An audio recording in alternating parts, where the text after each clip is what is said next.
Friends, എല്ലാവർക്കും സന്തോഷകരമായൊരു ദിവസം ആശംസിക്കുന്നു. നമ്മളെല്ലാവരും വ്യക്തികളാണ്, വ്യത്യസ്തമായ സ്വഭാവ സവിശേഷതകളുള്ള ആളുകൾ. അതുകൊണ്ടാണ് വ്യക്തികൾ എന്ന രീതിയിൽ നമ്മൾ തിരിച്ചറിയപ്പെടുന്നത്. അപ്പോൾ ഓരോ മനുഷ്യരുടെയും സ്വഭാവങ്ങൾ ചേർന്നിട്ടുള്ള ഒരു സവിശേഷതയാണ് വ്യക്തിത്വം എന്ന രീതിയിൽ നമുക്ക് നിർവചിക്കാം. അപ്പോൾ നമുക്കെല്ലാവർക്കും പലതരത്തിലുള്ള സ്വഭാവങ്ങളുണ്ട്. അത് നമ്മൾ വീട്ടിൽ പ്രകടിപ്പിക്കുന്നുണ്ട്, സമൂഹത്തിൽ പ്രകടിപ്പിക്കുന്നുണ്ട്. അപ്പോൾ സ്വഭാവവും പേഴ്സണാലിറ്റിയും തമ്മിലുള്ള വ്യത്യാസം, സ്വഭാവം നമുക്ക് സ്ഥിരമായിട്ടുള്ളതാണ്. പേഴ്സണാലിറ്റി നമുക്ക് നമ്മളെവിടെയാണോ ഉള്ളത് ആ രീതിയിൽ നമുക്ക് ഗ്രാജ്വലി മാറ്റിയെടുക്കാൻ പറ്റും. അപ്പോൾ ഈ പേഴ്സണാലിറ്റിയെക്കുറിച്ച് പറയുകയാണെങ്കിൽ, നമുക്ക് പേഴ്സണാലിറ്റി കിട്ടുന്നത് നമ്മുടെ ജീവിത സാഹചര്യങ്ങളിൽ നിന്ന് നമുക്ക് പേഴ്സണാലിറ്റി നമ്മുടെ ഉരുത്തിരിഞ്ഞു വരും. പിന്നീട് കുടുംബവും സമൂഹവുമായിട്ടുള്ള ബന്ധത്തിൻ്റെ അടിസ്ഥാനത്തിലും പേഴ്സണാലിറ്റി ഉരുത്തിരിഞ്ഞു വരും. പിന്നെ മതവിശ്വാസം പോലുള്ള കാര്യങ്ങളിൽ നിന്നും സ്വഭാവം ഉരുത്തിരിഞ്ഞു വരും.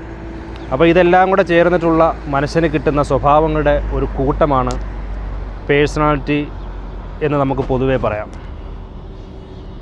അപ്പോൾ നല്ല പേഴ്സണാലിറ്റിയുമുണ്ട്, ചീത്ത പേഴ്സണാലിറ്റിയുമുണ്ട്. പലരും നല്ല ഒരു പേഴ്സണാലിറ്റി ഉണ്ടാക്കിയെടുക്കാൻ ശ്രമിക്കുന്നു. അപ്പോൾ പേഴ്സണാലിറ്റി ഡെവലപ്മെൻറ്റ്സ് എന്നതുകൊണ്ട് ഉദ്ദേശിക്കുന്നത്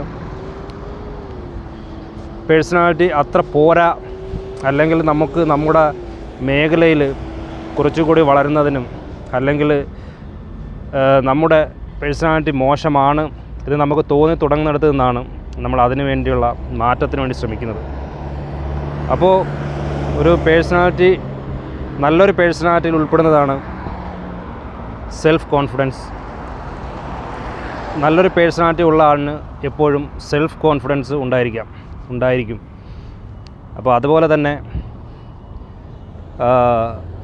പേഴ്സണാലിറ്റിയെ നമുക്ക് എപ്പോഴത്തെയും പോലെ രണ്ടായിട്ട് തിരിക്കാൻ, പ്രധാനമായും പോസിറ്റീവ് പേഴ്സണാലിറ്റി എന്നും നെഗറ്റീവ് പേഴ്സണാലിറ്റി എന്നും. അപ്പം പോസിറ്റീവ് പേഴ്സണാലിറ്റിയുടെ ലക്ഷണങ്ങളാണ് സെൽഫ് ഡിസിപ്ലിൻ, സെൽഫ് എസ്റ്റീം, പിന്നീട് നമുക്ക് റോൾ മോഡൽ ഉണ്ടായിരിക്കുക, നമ്മുടെ ഹെൽത്തിലും വെൽത്തിലും നമ്മൾ ശ്രദ്ധിക്കുക, പിന്നീട് നമുക്ക് സെൽഫ് ഡിസിപ്ലിൻ ഉണ്ടായിരിക്കുക,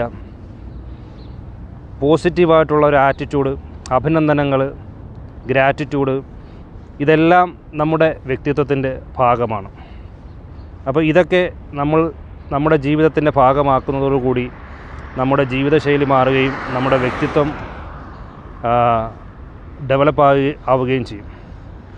പിന്നീട് നമുക്ക് നെഗറ്റീവായിട്ടുള്ള ഹാബിറ്റ്സ് എന്താണെന്ന് വെച്ചാൽ, നമുക്ക് അമിതമായിട്ടുള്ള ആത്മവിശ്വാസം ഒരു നെഗറ്റീവ് ഹാബിറ്റാണ്. രണ്ടാമത് അമിതമായിട്ടുള്ള കുറ്റപ്പെടുത്തൽ, അമിതമായിട്ടുള്ള പ്രശംസ, ഇതെല്ലാം നെഗറ്റീവ് ഹാബിറ്റ്സാണ്.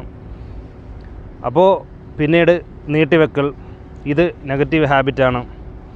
അപ്പോൾ അതുപോലെ നെഗറ്റീവും പോസിറ്റീവുമായിട്ടുള്ള പല ഹാബിറ്റ്സും നമുക്ക് ഓരോരുത്തരുടെയും, നമ്മുടെ എല്ലാവരുടെയും പേഴ്സണാലിറ്റിയിൽ കാണാൻ കഴിയും.